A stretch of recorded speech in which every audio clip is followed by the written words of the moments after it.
Engineer work ಮಾಡ್ತಾ ಇದ್ದೀರಾ ಅಂತ ಗೊತ್ತಾಯ್ತು. ವರ್ಕ್ ಮಾಡ್ತಾನೆ ಈಗ ಸಿನಿಮಾ ಸಹ ಮಾಡಿದ್ದೀರಾ. ಅಲ್ಲಿಂದ ಸಡನ್ ಆಗಿ ಅದು ಹೆಂಗೆ ಈಗ ತಾಯಿಯವ್ರ ಕತೆ ಬರೆದಿದ್ದಾರೆ ಅಂತ. ಬಟ್ ಕೆಲವೊಬ್ರು ಈ ತರ ಒಂದು ಅಪರ್ಚುನಿಟಿ ಸಿಕ್ಕರೆ ಈ ಕೈಯಲ್ಲಿರುವಂತ ಕೆಲಸವನ್ನ ಬಿಟ್ಬಿಡ್ತಾರೆ. ಬಟ್ ನೀವು ಅದು ಹೆಂಗೆ ಎರಡನ್ನ ಮ್ಯಾನೇಜ್ ಮಾಡ್ಕೊಂಡು ಹೋಗ್ತಿದ್ದೀರಾ? ಏನಂದರೆ ಇವಾಗ ನಮ್ಮ ತಂದೆ ಇದಕ್ಕೆ ಪ್ರೊಡ್ಯೂಸರು, ನಮ್ಮ ತಾಯಿ ಕತೆ ಬರೆದಿದ್ದು, ನಾನು ಆ್ಯಕ್ಟ್ ಮಾಡ್ತಾ ಇರೋದು. ಇವಾಗ ನಮ್ಮ 3 ಜನದಲ್ಲೂ ಒಂದು ವೆಲ್ ಸೆಟಲ್ಡ್ ಫ್ಯಾಮಿಲಿ, ಒಂದು ಒಳ್ಳೆ ಬ್ಯಾಕ್ಗ್ರೌಂಡು, ಸಿನಿಮ್ಯಾಟಿಕ್ ಇದರಲ್ಲಿ ಆ ಥರ ಏನಿಲ್ಲ. ನಾವೊಂದು ಮಿಡಲ್ ಕ್ಲಾಸ್ ಅವರೇ. ಸೊ ಇವಾಗ ದುಡಿಮೆ ಅಂತೂ ಬೇಕೇ ಬೇಕು. ಬಟ್ ಅವ್ರೇನು ಅಂದರೆ ಒಬ್ಬ ಮಗನಿಗೆ ಆಸೆ ಇದೆ ಅಲ್ಲ, ಅವನ ಆಸೆ ತೀರ್ಸೋಣ ಅನ್ನೋದೊಂದು ಅವರಿಗೆ ಬಂದಿದ್ದು.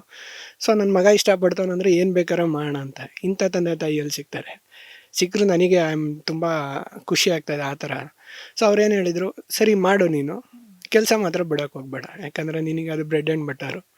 ಸೊ ನೀನು ಕೆಲಸ ಇಟ್ಕೊಂಡೆ ನೀನು ಮಾಡ್ತೀಯ ಅನ್ನೋ ಕೆಪಾಸಿಟಿ ನಿನಗಿತ್ತಂದ್ರೆ ನೀನು ಟ್ರೈ ಮಾಡು, ನಾವು ಅದಕ್ಕೆ ಸಪೋರ್ಟ್ ಮಾಡ್ತೀವಿ. ಸರಿ ನೋಡೋಣ, ಇದು ಒಂದು ಲೆವೆಲಿಗೆ ಕ್ಲಿಕ್ ಆಗೋ ತನಕ ಕೆಲಸ ಅಂತೂ ಬಿಡೋಕ್ಕಾಗಲ್ಲ.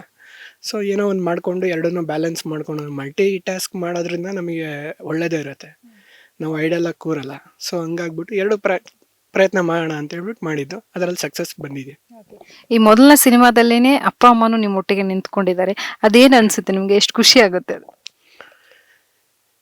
ಅದು ತುಂಬ ಖುಷಿ ಆಗುತ್ತೆ ಮೇಡಮ್. ಏನಕ್ಕೆ ಅಂದರೆ ಸರ್ವಸ್ವವು ಅವರೇ, ನಮಗೆ ಈ ಜನ್ಮ ಆಗಲಿ ಇದು ಆಗಲಿ ಎಲ್ಲದೂ ಅವರೇ ಕೊಟ್ಟಿದ್ದು. ಸೊ ಇವಾಗ ಅವ್ರೇನಂದರೆ ಶಿವ ಪಾರ್ವತಿ ಇದ್ದಂಗೆ ನನಗೆ. ಅವ್ರದ್ದು ಆಶೀರ್ವಾದ ಇತ್ತಂದರೆ ಏನು ಬೇಕಾದ್ರೂ ಜಗತ್ತಲ್ಲಿ ಗೆಲ್ಬೋದು. ಸೊ ಹಂಗಾಗ್ಬಿಟ್ಟು ನನಗದು ತುಂಬ ಹೆಮ್ಮೆ ಇದೆ, ಖುಷಿ ಇದೆ.